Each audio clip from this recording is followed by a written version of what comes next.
जो जालिमों से कभी समझौता नहीं करेगा उनसे पंजा आजमाई करेगा, इसलिए नाम लेते हैं।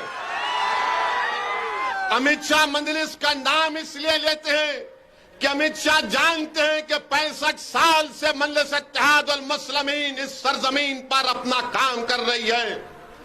अमित शाह जानते हैं, मोदी जानते हैं, आरएसएस वाले जानते हैं कि इस जमात ने नेहरू से लेकर मोदी तक प्राइम मिनिस्टर वजीर आजम को देखा, मगर किसी ने मजलिस इत्तेहाद वल मुस्लिमीन को कमजोर करने की ताकत नहीं थी। यह अल्लाह उसके रसूल का करम है। इसीलिए अमित शाह जब तेलंगाना को आते तो मजलिस का नाम लेते हैं। अमित शाह जानते हैं कि मजलिस जो बोलती है वो करती है, इसीलिए मजलिस का नाम लेते हैं। अमित शाह जानते हैं कि जब तक मजलिस तेलंगाना में ताकतवर रहेगी, सेक्रेटेरिएट पर बीजेपी का परचम नहीं लहरा सकता।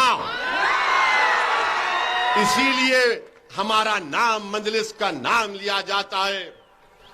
मजलिस ओवैसी का नाम अमित शाह इसलिए लेते हैं क्योंकि वो मॉब लिंचिंग नहीं कर सकते तेलंगाना में गाय के नाम पर, जब तक मजलिस ताकतवर रहेगी यहां पर।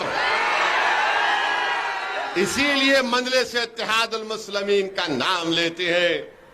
और ये बीजेपी के लोग जो जुम्मा 8 दिन हुआ, जो अमित शाह की चप्पल उठाकर फिरते हैं, ये भी अब बोलना शुरू कर दिए। मेरे अजीज दोस्तों और बुजुर्गों, ये बात आपको बताना जरूरी था। अब अगर कल कोई बीजेपी वाला या कोई अपने आप को सेकुलर रहने वाला बोलेगा है मुसलमानों को बहुत हो रहा, क्या हो रहा रे, बहुत बोल, कौन सा काम हो रहा बोलो, नहीं बहुत कर रहे मुसलमानों को। अरे मुसलमानों को कर रहे तो क्या तुम्हारे बाप का खजाना है, सरकार का खजाना है? क्या आपके मामा का खजाने से दे रहे हमको लाके? क्या हम टैक्स नहीं देते? नहीं कर रहे। अरे कर रहे, करना पड़ेगा। हमारी वोट से तुम मुख्यमंत्री बने, हमारे वोट से तुम एमएलए बने।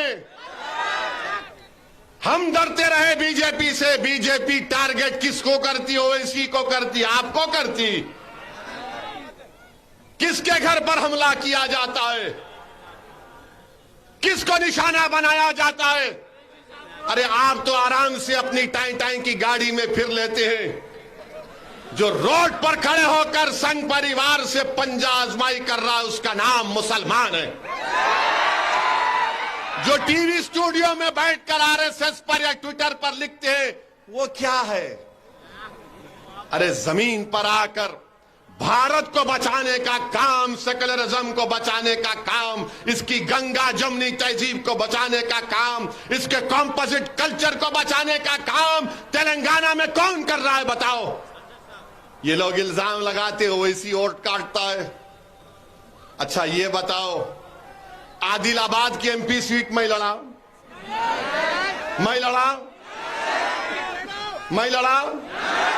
आप वोट दिए बीजेपी को, कितने लोग नहीं दिए? हाथ उठाओ।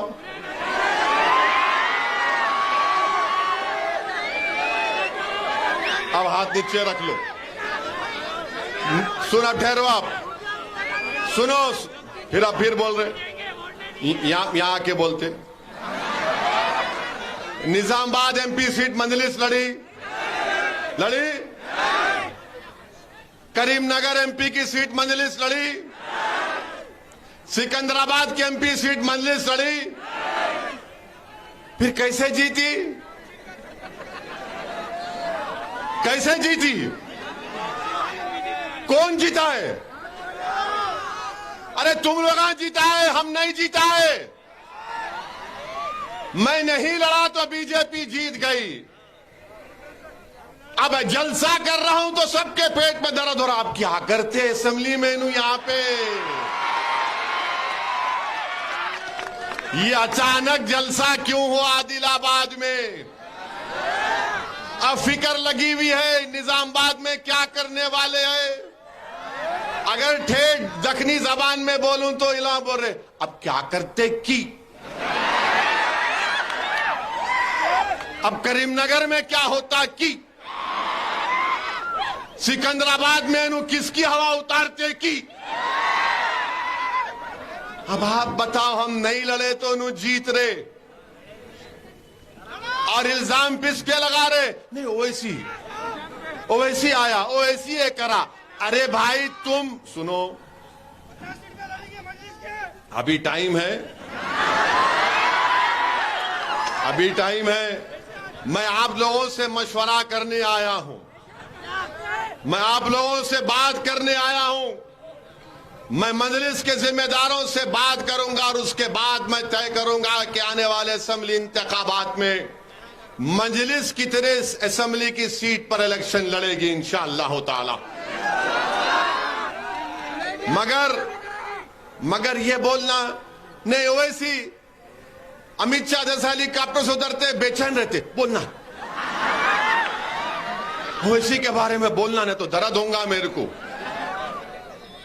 आप बताओ इतने बातें रखाऊं इतने मंदिरें बनाई गई हमको एतराज नहीं है। सेक्रेटेरिएट का इनाग्रेशन हुआ मैंने वेलकम किया मगर मैं यही बोला कि मस्जिद भी बना दो। मगर ये बीजेपी वाले बोल उस पे गुम्मद है। अरे भाई जरा आंख का इलाज करा ले दिमाग का नहीं करा सकता तो वो गुम्मद नहीं है। वो तेलंगाना के 2 मंदिर गुजरात के एक मंदिर को देख के आर्किटेक्ट ने डिजाइन बनाया। मेरे से पूछ के नहीं बनाया उन्हें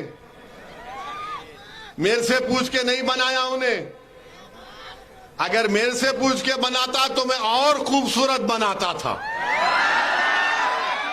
मैं ताजमहल की तरह बनाता था चार मीनार की तरह बनाता था मगर नहीं पूछे उन्होंने बना लिए। बहुत अच्छा करे। मेरे अजीज दोस्तों और बुजुर्गों स्टीयरिंग हमारे हाथ में है। अच्छा फिर ये आदिलाबाद में आप ये बताओ कि यहां पर ये उर्दू मीडियम का गर्ल्स जूनियर वोकेशनल कॉलेज क्यों नहीं बनाया गया।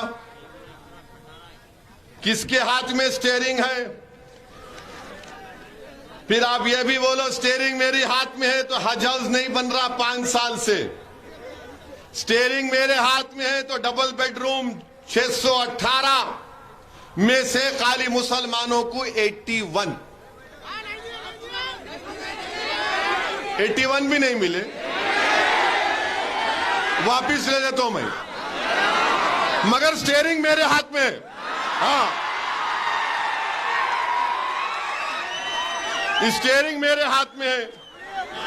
अच्छा फिर अब ये देखो यहां पर कब्रस्तान की सारबंदी अब तक तामीरी काम शुरू नहीं हुआ। खुर्शीद नगर में शादी खाने की अराजी 2 करोड़ रुपये मंजूर भी हो गए मगर काम नहीं शुरू हुआ। स्टीयरिंग मेरे हाथ में है। ये फैक्ट बोल रहा हूं आपके सामने। मंजलिस के ward number 11 Ramnagar, ward number 31 Ambedkar Nagar में 1 पैसा नहीं लगाते एमएलए साहब मगर बाजू लगाते। स्टीयरिंग मेरे हाथ में है। आदिलाबाद में इंडस्ट्रीज नहीं लगते और आदिलाबाद के रिम्स अस्पताल में बगैर नोट भी जाए नौकरी नहीं मिलती। अटेंडर की नौकरी होना 50,000 रुपये रिश्वत दो। कितना 1 लाख मगर स्टीयरिंग मेरे हाथ में। एक नौकरी के लिए 1 लाख 2 लाख। सुन रहे एमएलए साहब आप सिर्फ हुनूर कापू को भी करेंगे या सबको करेंगे हमको बता दो आप। हमारे वार्ड में नहीं करा रहे आप, तो ये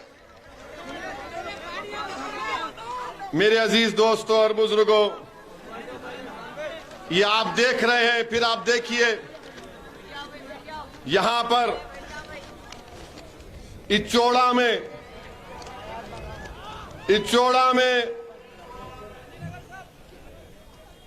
क्या बोले? हाँ बोल रहा हूं, सब बोल दो, फिक्र मत करो।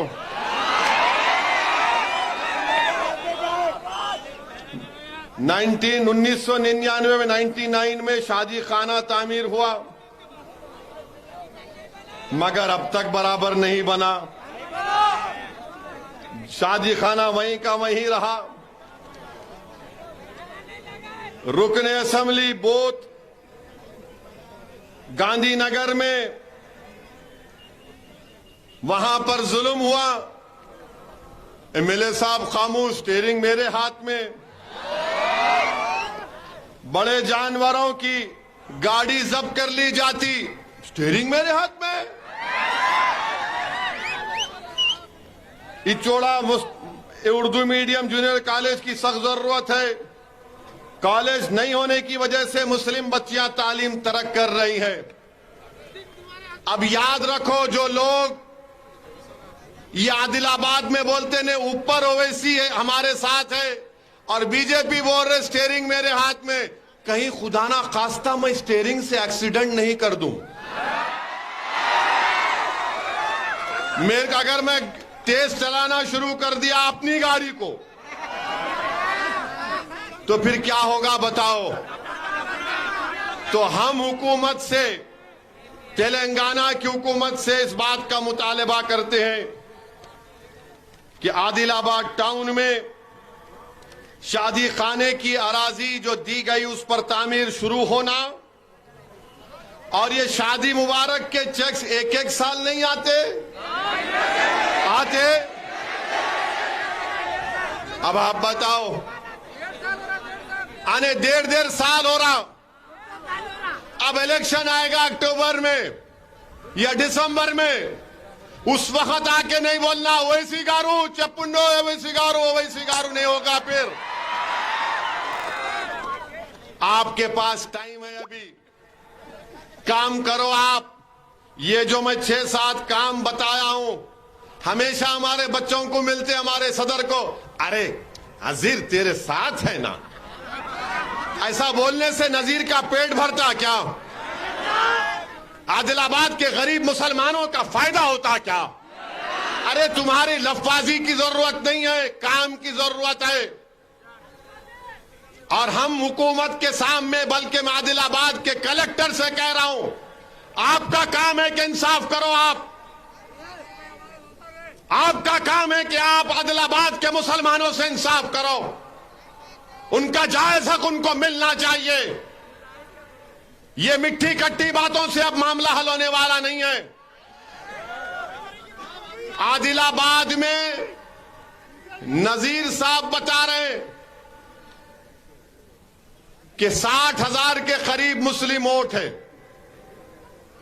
आदिलाबाद। आप बोले नजीर कितने हैं?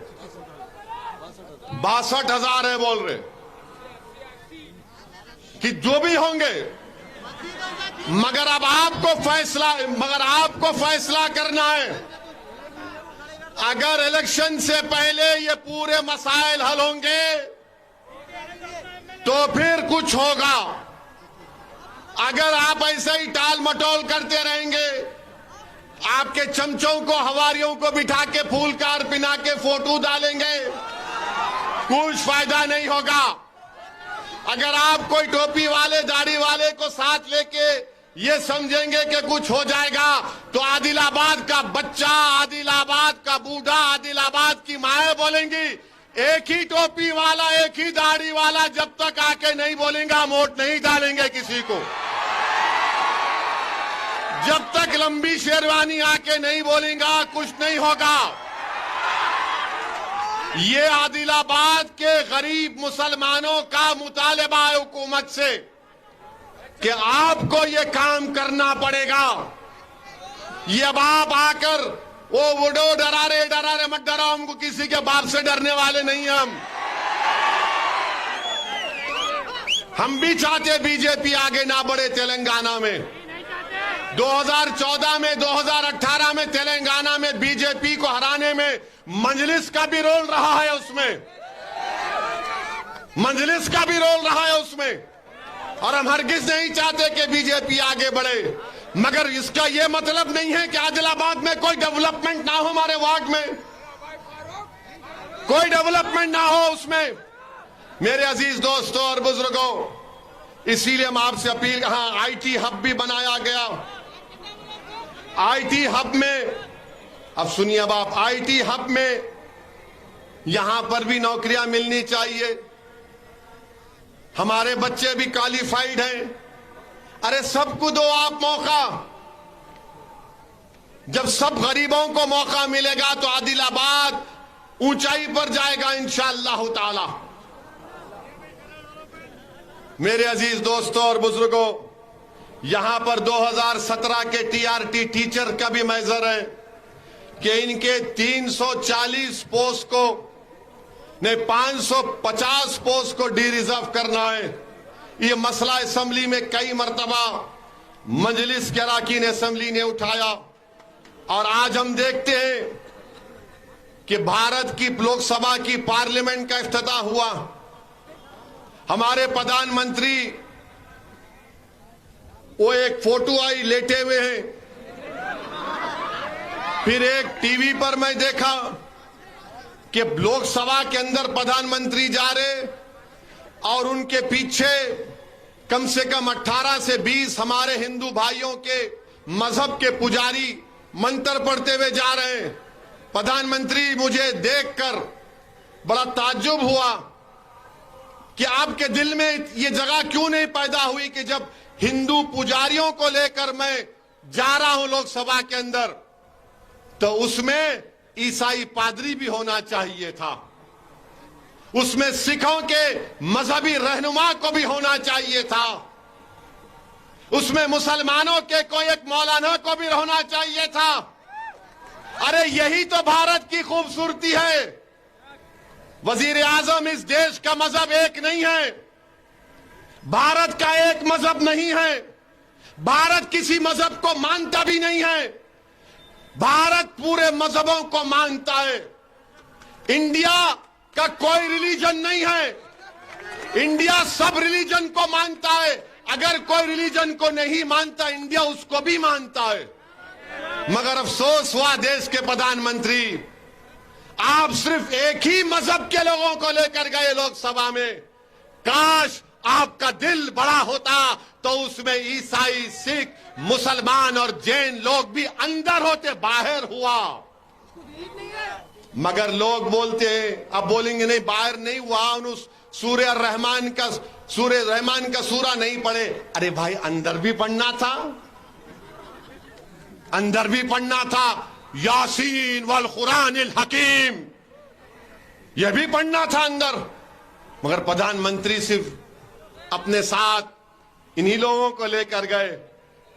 वो लोकसभा का नया इफ्तिदा नहीं दिख रहा था, ऐसा दिख रहा था कि कोई दिल्ली के सुल्तान की ताजपोशी हो रही है। अफसोस हुआ, पार्लियामेंट की जरूरत है, पार्लियामेंट बनना चाहिए, मगर ये क्या हुआ है? क्या ये भारत का सेकुलरिज्म है? क्या ये सत्यमेव जयते है? क्या यही दिन देखने के लिए हमारे बुजुर्गों ने अंग्रेजों से लड़कर अपनी जानों की अजीम कुर्बानी दी थी? क्या इसीलिए हमारे बुजुर्गों ने काला पानी की सजा काटी थी? क्या इसीलिए जलियांवाला बाग में हमारे बुजुर्गों ने अपनी जानों को कुर्बान कर दिया अंग्रेजों की गुलामी से आजादी हासिल करने के लिए? क्या इसीलिए बहादुर शाह जफर के सामने उनके बेटों की कटे हुए सर को लाकर पेश किया गया था? क्या इसीलिए टीपू सुल्तान ने अपनी जान की कुर्बानी दे दी अंग्रेजों से गुलामी को आजाद कराने के लिए? बताइए आप मेरे अजीज दोस्तों और बुजुर्गों, ये देश के वजीर आजम को नहीं करना चाहिए था, मिस्टर मोदी, आप हिंदुओं के भी प्राइम मिनिस्टर हैं, मुसलमानों के भी हैं, ईसाइयों के भी हैं, सिखों के लिए भी हैं, आदिवासियों के लिए आप सब 130 करोड़ जनता के वजीर आजम हैं। आप एक मजहब के नहीं हैं। तो लोग अब कल से बोलेंगे वैसी तेरा मजहब कौन सा है? अरे दीवाने, मैं प्राइम मिनिस्टर ऑफ इंडिया की बात कर रहा हूं, मैं प्रधानमंत्री की बात कर रहा हूं, मैं वजीर आजम हिंद की बात कर रहा हूं। मेरी बात तुम कब जब करोगे? जब कोई मैं ओहदे पर आऊंगा। मगर इंशाअल्लाह ताला जब तक अल्लाह मुझे जिंदा रखेगा, जब तक आपकी दुआएं, आपका साथ रहेगा, असदुद्दीन ओवैसी जहां ठहरा है वहीं ठहरेगा। मेरी अगर ये फकीरी है तो मुझे अपनी फकीरी पर नाज है। अल्लाह ने मेरी फकीरी में शाही दी है। जो मुकाम अल्लाह ने मंजलिस के लोगों को दिया है वो किसी बड़े बड़े जमात के कायदीन को अल्लाह ने नहीं दिया है। ये अल्लाह का बहुत बड़ा करम और फजल है। मेरे अजीज दोस्तों और बुजुर्गों, आज पार्लियामेंट का इनॉग्रेशन हुआ तो बार बार हाँ यही है जावेद भाई, बैठ तू। बार बार मीडिया के लोग पूछ रहे आज 28 में है, आप बताओ। मैंने कहा मैं क्या करूं? नहीं, उनकी सालगिरह का दिन है। मैं भी 13 मई को पैदा हुआ, क्या करेंगे? मगर मैं अपनी बर्थडे नहीं मनाता हूं। हमारे दादी मरहूम, अल्लाह उनकी मगफरत करे, उनकी खबर को नूर से भर दे, हमारे घर में कभी भी केक नहीं कटा, ना मैं केक काटता हूं। मेरे को बर्थडे मालूम ही नहीं। जबकि लोग मुझे मुबारकबाद देते तो मैं ताज्जुब करता हूं, इन्हें वाकई मेरा दोस्त है दुश्मन है? इन्हें मेरी जिंदगी का 1 साल कम हुआ, इन्हें खुश हो रहा। हेलो, किधर? बर्थडे तो एक ही है, माह रब्बिल अव्वल में मिलादुन नबी, बस। जिसकी वजह से वजीए तख्लीक कायनात हुई है। अब 28 की बात कर रहा हूं, हम उनको जवाब दिए। अब सुनो 28 मई के बारे में। काला पानी की सजा अल्लामा फजल खैराबादी को हुई। अल्लामा फजल खैराबादी ने अंग्रेजों से माफीनामा नहीं लिखा था। 28 मई को पैदा होने वाला 6 माफीनामे लिखा। अल्लामा फजल खैराबादी जान को कुर्बान कर दिए। और हम और आप जो आज इस सरजमीन पर हैं और हमको अपनी वतन से इतनी मोहब्बत है, तो उसकी वजह एक ये भी है कि मक्का मस्जिद जो हैदराबाद में है, मौलवी इस्माइल और तुर्रेबाज खां मक्का मस्जिद में जुमे के बाद जुलूस निकाले अंग्रेजों के खिलाफ। हैदराबाद की सुल्तान बाजार में ब्रिटिश रेजिडेंसी के सामने तोपें चली, बंदूकें चली। मौलवी इस्माइल साहब गिरफ्तार हुए। काला पानी की सजा उनको मिली। सबसे पहले काला पानी को कौन गया था मालूम आपको? तेलंगाना बिड्डा गया था, यहां से गया था। कैसा था डायलॉग, समझ में आया? तुर्रेबाज खान की लाश को तूपरान के पास सालार जंग गिरफ्तार किए, गोलियां मारकर तुर्रेबाज खान की लाश को सुल्तान बाजार में 4 दिन तक लटका के रख दिया गया। अरे जालिमों, बीजेपी वालों, आरएसएस वालों, हमारी वफादारी पर शक करने वालों, हम इनके चाहने वाले हैं। जो पाकिस्तान से मोहब्बत करते थे वो पाकिस्तान को भाग गए। जो वफादार है, जो आज आदिलाबाद में मुकाबला कर रहे हैं जालिमों से। मेरे अजीज दोस्तों और बुजुर्गों, और एक बीजेपी की तरफ से आजकल हमारे प्राइम मिनिस्टर पिक्चर के प्रोमोटर बन चुके हैं। एक पिक्चर बनाई गई, कुछ भी नाम होगा, गलीज नाम उसका, और उस पिक्चर में दिखाया गया, पहले बोला गया कि 32,000 औरतें आईसिस में भाग गई। बाद में केरला की एक सियासी जमात की यूथ विंग ने ऐलान किया कि हम इतने करोड़ का इनाम देंगे अगर तुम 32 नाम बता दिए तो फौरन बोले नहीं, खाली 5। और प्राइम मिनिस्टर बोल रहे बड़ी अच्छी पिक्चर है। प्राइम मिनिस्टर, आपसे बड़ा कोई एक्टर नहीं है। आप जो 9 साल से पिक्चर बना रहे हैं ना, वो सब लोग देख के खाली खुश हो रहे, मगर जब ये पिक्चर खत्म होगी तब इस देश के लोगों को ख्याल आएगा, अरे ये पिक्चर थी, रियलिटी नहीं थी। देखो पिक्चर, और इस पिक्चर में विलन कौन है? दाढ़ी वाला है। इस पिक्चर में विलन कौन है? बुर्का पहनने वाली बहन है, और बाकी सब हीरो है। ये सब दोस्त हैं, हम दुश्मन हैं।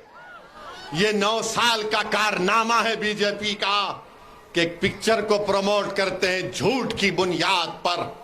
अरे पिक्चर बनाने वालों, तुम हमारी मां और बहनों की बेइज्जती करके अपना पेट पाल रहे हो, तो थूकता हूं तुम्हारे पेट पर, मैं थूकता हूं तुम्हारी झूठ पर। अल्लाह तुमको गारत करे कि तुम झूठ को दिखाकर तुम सच्चाई को दिखा नहीं सकते। मगर याद रखो, सूरज जब निकलता है तो सूरज सच्चाई की निशानी है, और तुम जानते हो कि मुसलमान दहशतगर्दों का कभी साथ दिया ना कभी देगा इंशाअल्लाह ताला। पिक्चर बना दिए, प्राइम मिनिस्टर प्रमोट कर दिए। अब ये सेक्युलर पार्टी के लोग बोलेंगे अब इलेक्शन आएगा तो कांग्रेस के लोग आके बोलेंगे ओवैसी साहब, गाड़ी का स्टीयरिंग आपके हाथ में है। अरे भाई साहब, आपका नामो निशान मिट रहा है। निर्मल में आपका एक, क्या नाम उसका, अच्छा कोई भी है, उन्होंने भाग गए छोड़ के, सब छोड़ के भाग रहे आपको, मगर इनको सबको एक ही मर्द दिखता हो, वैसी असदुद्दीन ओवैसी, अकबरुद्दीन ओवैसी, मंजलिस। अरे पहले अपने भागने वालों को रोको, उनको समझाओ। सबके सब चप्पला बगल में रख के भाग रहे, एक के बाद एक, एक के बाद एक। मगर अब कांग्रेस वाले बोलते हैं नहीं, असदुद्दीन ओवैसी की वजह से, मंजलिस के इलेक्शन लड़ने की वजह से मैं 8 सीट लड़ा, 1 एमपी की सीट लड़ा, औरंगाबाद की दूसरी सीट एमपी की लड़े, किशनगंज की लड़े। औरंगाबाद की आवाम को लाखों सलाम, वहां के हिंदू, मुसलमान, दलित, ओबीसी भाइयों बहनों ने 21 साल के शिवसेना के एमपी को हरा के इम्तियाज जलील को अपना एमपी बनाया। किशनगंज में अख्तरुल ईमान 3 लाख वोट लिए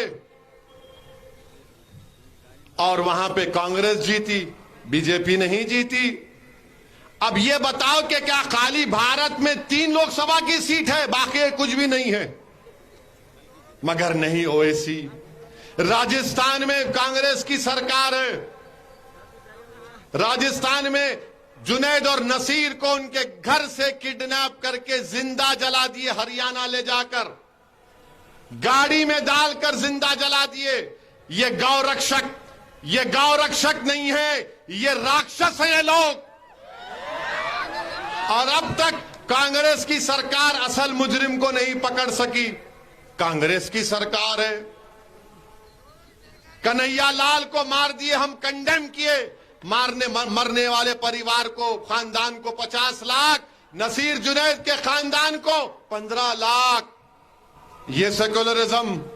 हज को हाजी जा रहे, पत्थर फेंक कर हाजियों को जख्मी कर दिए ihram की हालत में, कांग्रेस की सरकार। अब बताओ आप मेरे अजीज दोस्तों और बुजुर्गों, इसीलिए आपसे कह रहा हूं कि मजलिस को मजबूत करो, बीजेपी खुश है, मुनुर कापू मुदिराज उनके साथ आ रहे हैं। बीजेपी खुश है, कितनी खुशी रहती नहीं मालूम। हाँ, बिल्ली के ख्वाब में छिछड़े रहते, मालूम ना आपको। मेरे अजीज दोस्तों और बुजुर्गों, लीडरशिप बनाओ। नजीर तुमको दिख रहा होगा, मगर नजीर को तुम अपना लीडर बनाओगे तो नजीर इंशाअल्लाह ताला आपके मसाइल के लिए लड़ेगा, आपके लिए जिद्दोजहद करेगा। और हम तेलंगाना की हुकूमत से भी ये बोल रहे हैं, ये जो वाकयात हो रहे हैं उस पर रोक लगाइए आप। ये जो संघ परिवार के ताकतें, ये जो सांप अपना सर उठा रहा है, रोको इनको, रोको इनको, इनके नाक में नकील डालो, इनके बढ़ते हुए कदमों को रोको आप। अगर आप यही समझेंगे कि नहीं नहीं सब ठीक है, तो मैं आपको बताना चाह रहा हूं हुकूमत को, ये आपके लिए कहीं चैलेंज ना बन जाए मुस्तकबिल में। मेरे अजीज दोस्तों और बुजुर्गों, मेरी आप तमाम से अपील है कि मजलिस को मजबूत करिए और डरने और घबराने की जरूरत नहीं है। अमन को हमेशा मजबूत करिए। आदिलाबाद का अमन हमारे लिए बहुत अहम है, तेलंगाना का अमन हमारे लिए बहुत बड़ा अहम है। तेलंगाना को और ऊंचाइयों पर लेकर जाना है, मगर ऊंचाइयों पर लेकर जाने का मकसद, ये मतलब ये नहीं निकलता कि मेरे ख्वाबों को चुकनाचूर कर दिया जाएगा। मुझे दबाकर तुम ऊंचाइयों पर नहीं जा सकते। अगर ऊंचाइयों पर जाना है तो मुझे भी ऊंचाइयों पर जाने का ख्वाब है। हम सबको ऊपर लेकर जाना पड़ेगा, हम सबको तरक्की करना पड़ेगा। यह मजलिस इत्तेहादुल मुस्लिमीन का पैगाम है। मेरे अजीज दोस्तों और बुजुर्गों, मेरी आप तमाम से फिर से अपील है कि अपने दीन से वाबस्ता रहिए, मस्जिदों को आबाद रखो, पढ़ाई हासिल करो, स्कूल को भिजाओ अपने बच्चियों को और अपने बेटों को, कॉलेजेस को भिजाओ, मुसलमानों पढ़ो, इल्म हासिल करो, काबिल बनो, ताकतवर बनो, डॉक्टर बनो, वकील बनो, इंजीनियर बनो, ग्रेजुएट बनो, टीचर बनो, आरडीओ बनो, सरपंच बनो, एमएलए बनो, एमपी बनो। तुमको हर मैदान में आगे बढ़ना है। और याद रखो, कभी भी अपनी जबान पे ये लफ्ज नहीं लाना कि मैं गरीब हूं, मैं क्या कर सकता हूं। अरे जो गरीब है, तुम तारीख नहीं जानते गरीबों की।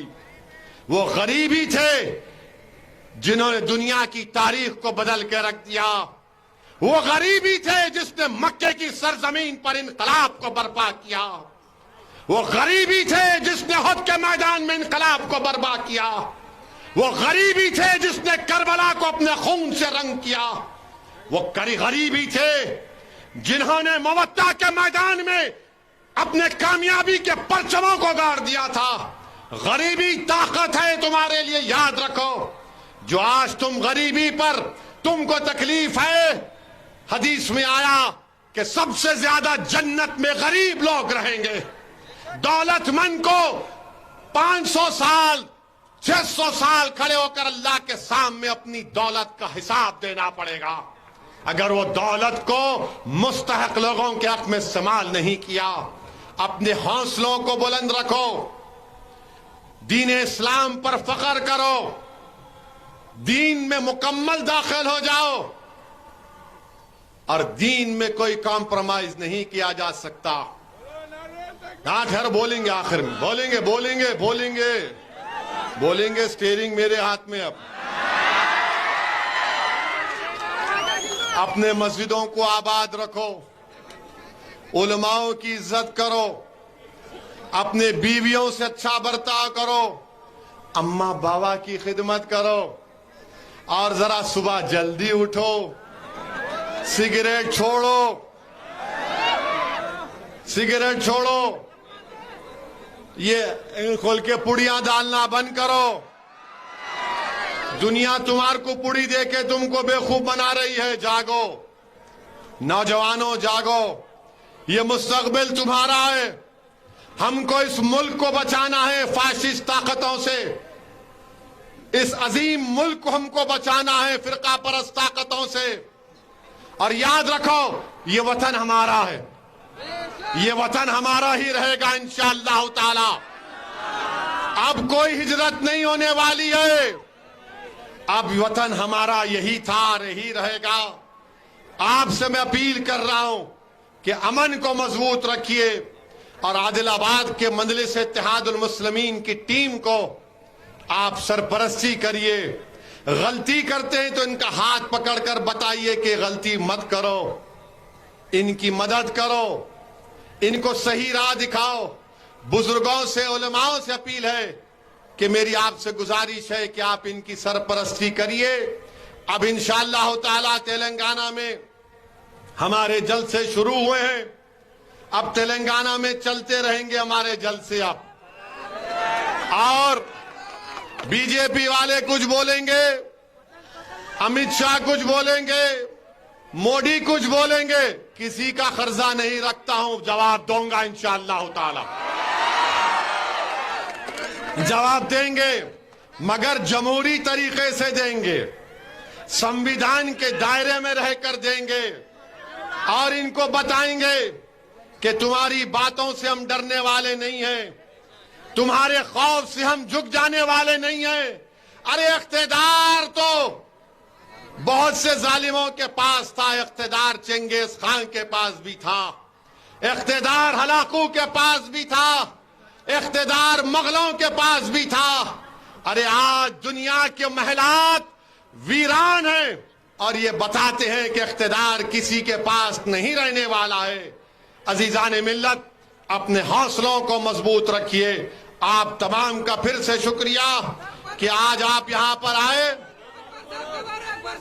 अकबर साहब को भी जाता हूं नेक्स्ट। सलाम अलैकुम।